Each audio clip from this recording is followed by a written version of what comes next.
तो एक काफ़ी बड़ा चेंज अनाउंस किया है IMA, institute of management accountants, इस इंस्टीट्यूट ने जो यूएससीएमए प्रोग्राम कंडक्ट करती है। अब चेंज कुछ ऐसा है कि जो एग्ज़ाम पैटर्न है यूएससीएमए प्रोग्राम का, वो चेंज हो रहा है। अब ये चेंज कब से एप्लीकेबल है? पहला एग्ज़ाम विंडो जब ये चेंज टेस्ट किया जाएगा, वो है मई-जून 2026। और क्या ये चेंज सारे कैंडिडेट्स को कंपल्सरी है?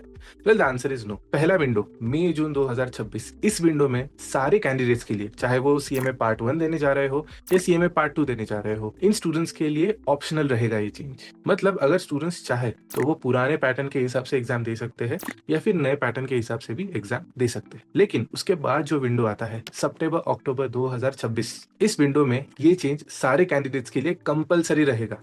मतलब हर एक कैंडिडेट नए पैटर्न के हिसाब से एग्जाम देगा। तो यहाँ पर मेन क्वेश्चन ये आता है कि क्या चेंजेस है, और अगर आप मई जून में जा रहे हो तो आपको किस पैटर्न के लिए ऑप्ट करना चाहिए, पुराने या नए पैटर्न में। प्लस कुछ ऐसे भी क्वेश्चंस है कि इस पैटर्न में प्रोज क्या है, कॉन्स क्या है, मतलब क्या कुछ एडिशनल फायदा होने वाला है कैंडिडेट को, क्या कुछ नुकसान होने वाला है इस नए पैटर्न के साथ, मार्किंग सिस्टम क्या रहेगी, डिफिकल्टी बढ़ेगी या घटेगी, और कई सारे क्वेश्चन। तो आज का एजेंडा यही है कि हम इन सारे क्वेश्चंस को आंसर करेंगे, प्लस मैं अपना पर्सपेक्टिव दूंगा around the exam pattern change. चलिए शुरू करते हैं। लेकिन शुरू करने से पहले अगर आप इस चैनल पे नए हो, then hi, my name is Aditya Shelar.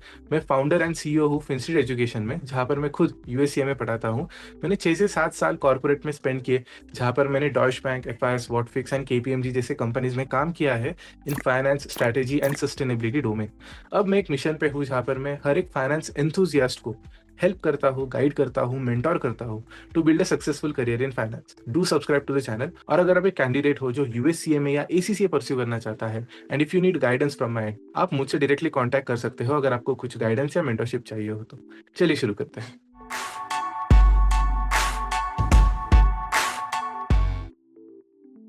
तो अगर मैं पुराने एग्जाम पैटर्न की बात करूं तो हमारे ओवरऑल यूएससीएमए एग्जाम में 2 सेगमेंट होते थे। एक पहले 3 घंटे का सेगमेंट होता था जहां पर आपको 100 एमसीक्यूज दिए जाते हैं, 100 एमसीक्यूज, जिनके लिए आपको 375 मार्क्स मिलते हैं। उसमें अगर आप at least 50% of the MCQs, मतलब कम से कम 50 एमसीक्यूज सही मार्क करते हो, आपको एक एडिशनल 1 आवर, मतलब 1 घंटा दिया जाता है।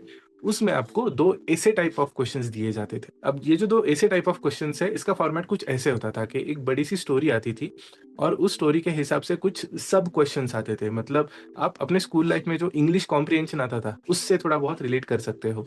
मैं आपको एक एग्जांपल देता हूँ कि लेट्स से एक कंपनी है जिसमें एक बड़ा ऑर्डर आया है एक क्लाइंट से, और अब उस कंपनी में आग लग गई है। अब आग लगने के बाद उस कंपनी के पास 2 ऑप्शन है। कंपनी को रिपेयर, मतलब फैक्ट्री को रिपेयर करने में खर्च कर सकते हैं, या फिर उस काम को आउटसोर्स कर सकते हैं, या कुछ बाकी के और भी ऑप्शंस हैं। अब इस सारे सिनेरियो में एक ऐसे क्वेश्चन होता था बाय द वे। तो इस सिनेरियो में अलग-अलग 5 से 6 क्वेश्चंस आते थे कि इस फैक्ट्री में जो रिस्क था, वो कौन से रिस्क थे? उसको हम बचाए कैसे जा सकते थे? हम रिस्क कैसे मैनेज कर सकते थे? सेकंड, जब हम ऑर्डर कंप्लीट करना चाहते हैं, कौन-सा अफोर्डेबल ऑप्शन है? हमें फैक्ट्री फिक्स करके ऑर्डर डिलीवर करनी चाहिए या हमें आउटसोर्स करना चाहिए? तो ऐसे सब क्वेश्चंस आते थे। एक स्टोरी के ऊपर 5 से 6 क्वेश्चंस आते थे और ओवरऑल 2 ऐसे क्वेश्चंस होते थे, और यहाँ पर आपको टाइप करना होता था। जो भी आपका आंसर है, 2 बुलेट पॉइंट, 3 बुलेट पॉइंट्स में आपको टाइप करके सबमिट करना होता था। 2 ऐसे क्वेश्चंस में टोटल 12 से 13 क्वेश्चंस आते थे। मतलब एक ऐसे क्वेश्चन में 5 से 6 सब क्वेश्चंस, वैसे 2 ऐसे क्वेश्चंस में 12 से 13 या मैक्सिमम 14 क्वेश्चंस। और ये जो एडिशनल 1 घंटा है जहाँ पर 2 ऐसे क्वेश्चंस आते हैं, यहाँ पर आपको 125 मार्क्स दिए जाते हैं। सो पहले 375 और दूसरे 125, ऐसे टोटल 500 मार्क्स का एग्जाम होता था। अब ये जो नया पैटर्न आ रहा है, वो पहले सेगमेंट को बिल्कुल डिस्टर्ब नहीं कर रहा है। मतलब पहला सेगमेंट जैसा था वैसा ही रहेगा। आपको 3 घंटे दिए जाएंगे, 100 एमसीक्यूज रहेंगे 375 मार्क्स के लिए, और रिक्वायरमेंट भी सेम है कि कम से कम 50% एमसीक्यूज सही होने चाहिए, तब जाके आपको एडिशनल 1 आवर मिलेगा। अब ये जो सेकंड सेगमेंट है, यहाँ पर चेंजेस हो रहे हैं। इंस्टेड ऑफ 2 ऐसे टाइप ऑफ क्वेश्चंस, अब यहाँ पर case study simulation based question आ रहे हैं। अब ये केस स्टडी बेस्ड सिमुलेशंस क्या है? मैं एक सैंपल के लिए आपके स्क्रीन के ऊपर मैंने एक क्वेश्चन डिस्प्ले किया है, जहाँ पर आप वापस देखोगे कि एक स्टोरी है, उस स्टोरी में कुछ डिटेलिंग है और एक सब क्वेश्चन है। लेकिन यहाँ पर अभी आपको टाइप नहीं करना है। यहाँ पर आप देखोगे एक fill in the blanks type of option है, या फिर और एक स्क्रीनशॉट दिखाता हूँ जहाँ पर आपको दिखेगा कि एक नंबर को टाइप इन करना है, सिर्फ एक नंबर या अमाउंट को इंसर्ट करना है। तो यहाँ पर क्या हो रहा है, जो टाइपिंग रिक्वायरमेंट था पहले, अब वो नहीं है।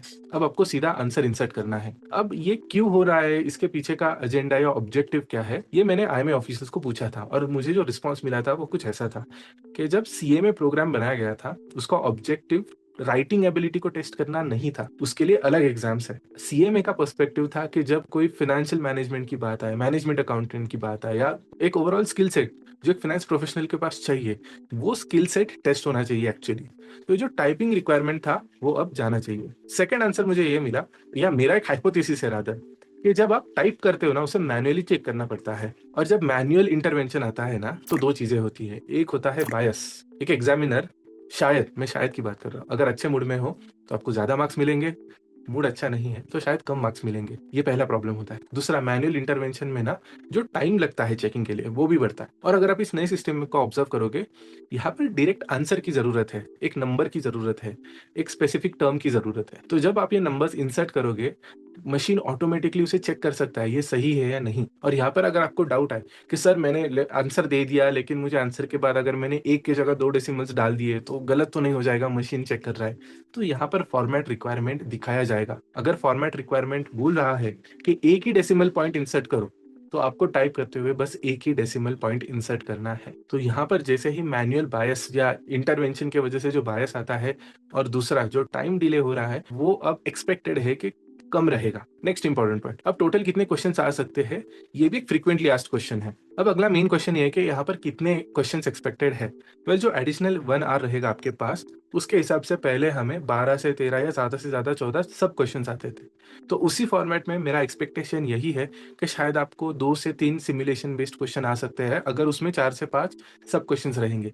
लेकिन अगर सब क्वेश्चंस कम है, लेट्स से एक सिमुलेशन के बाद सब क्वेश्चंस आपको एक ही है या 2 ही है, तो देयर इज अ पॉसिबिलिटी आपको ज्यादा क्वेश्चंस भी आ सकते हैं।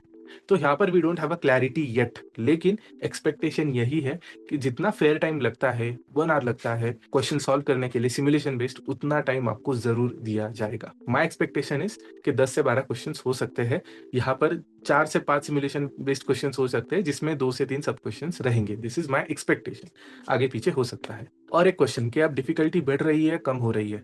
वेल, यहाँ पर मैं डिफिकल्टी लेवल को सिमिलर बेसिस पर ही एक्सपेक्ट करूंगा। और चलो, वर्स्ट केस सिनेरियो आपको ज्यादा क्वेश्चन डिफिकल्ट आ गए, तो scaling system is there to help you. जब भी आप ज्यादा डिफिकल्ट क्वेश्चन को बेहतर आंसर कर पाते हो या सही आंसर कर पाते हो, scaling system works in your favour. और अगर इजी क्वेश्चन रहेगा, again scaling system will work against you. अगर आपको स्केलिंग सिस्टम कैसे काम करती है पता नहीं होगा, तो यहाँ पर एक वीडियो है जो मैंने अलग से रिकॉर्ड किया, आप वो वीडियो देख सकते हो। तो डिफिकल्टी लेवल को एज अ कंसर्न मत एक्सपेक्ट कीजिए, just continue with your preparation. जो भी आप प्रिपेयर कर रहे हो उसे ही कंटिन्यू कीजिए। नेक्स्ट क्वेश्चन ये है कि हम इसके लिए प्रिपेयर कहाँ से करेंगे।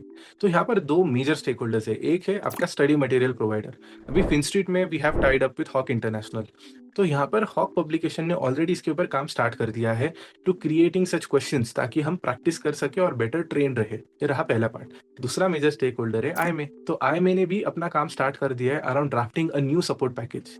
तो जैसे ही नया सपोर्ट पैकेज आ जाएगा, यहाँ पर आपको नए तरह के क्वेश्चंस दिखेंगे, जो आप प्रैक्टिस कर सकते हो, उनका एक्सपेक्टेशन भी समझ सकते हो in terms of answers, marking answers. तो ये मेजर चेंज रहेगा। एंड लास्टली, अगर आप एक कैंडिडेट हो जो मई जून में जा रहा है कोई भी एग्जाम देने के लिए, तो आपको ओल्ड पैटर्न चूज करना चाहिए या न्यू पैटर्न चूज करना चाहिए। यहाँ पर देयर इज नो राइट और रॉन्ग आंसर, ठीक है। हर एक अपने पर्सपेक्टिव के हिसाब से आपको कुछ गाइडेंस देगा। मैं अपना पर्सपेक्टिव आपके साथ शेयर करता हूँ। अगर आप एक कैंडिडेट हो जिससे फुल लेंथ मॉक में एटलीस्ट 80 प्लस स्कोर आ रहा है कंसिस्टेंटली, मतलब 100 एमसीक्यू सॉल्व करने के बाद आप 85, 90, 95 इतने एक्यूरेसी के साथ वो पेपर कंप्लीट कर पाते हो, दैट इज फर्स्ट रिक्वायरमेंट।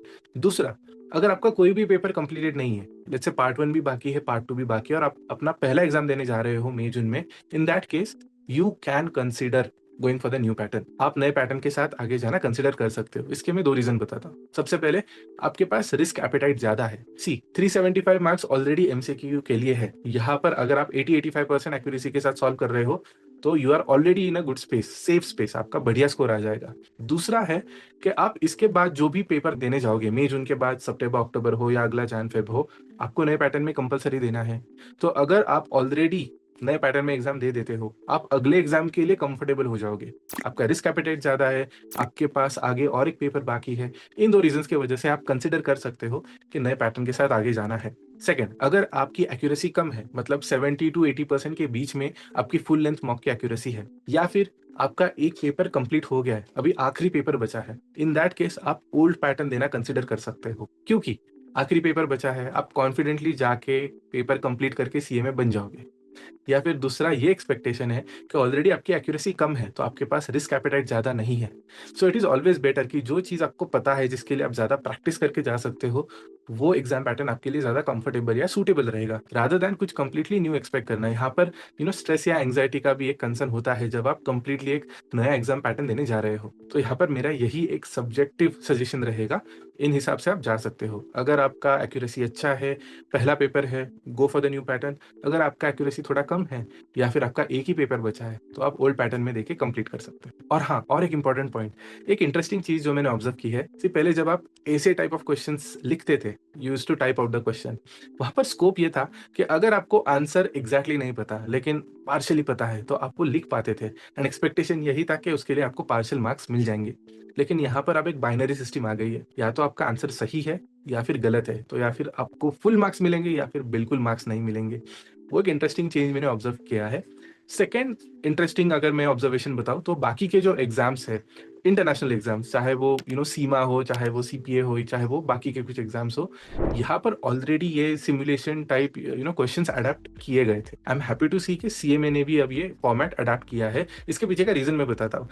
कई जगह पे जब हायरिंग होता है, स्पेशली इंटरनेशनल लेवल पे, वहाँ पर मल्टीपल राउंड्स होते हैं शॉर्ट लिस्टिंग के। कुछ जगहों पे आपका क्वांटिटेटिव एप्टीट्यूड चेक किया जाता है, कुछ जगह पे राइटिंग एबिलिटी चेक की जाती है। लेकिन अब फाइनेंस स्पेसिफिक जो रोल्स है, वहाँ पर इस तरह का टेस्टिंग होता है before shortlisting you for an interview. तो जो एग्जाम आप देने जा रहे हो, this exam will make you more prepared, मतलब ये एग्जाम आपको ज्यादा प्रिपेयर करेगी in terms of your hiring process, के जहाँ पर भी आप इंटरव्यू देने जा रहे हो, आप थोड़ा ज्यादा या बेटर प्रिपेयर्ड रहोगे, which is a good change in my perspective.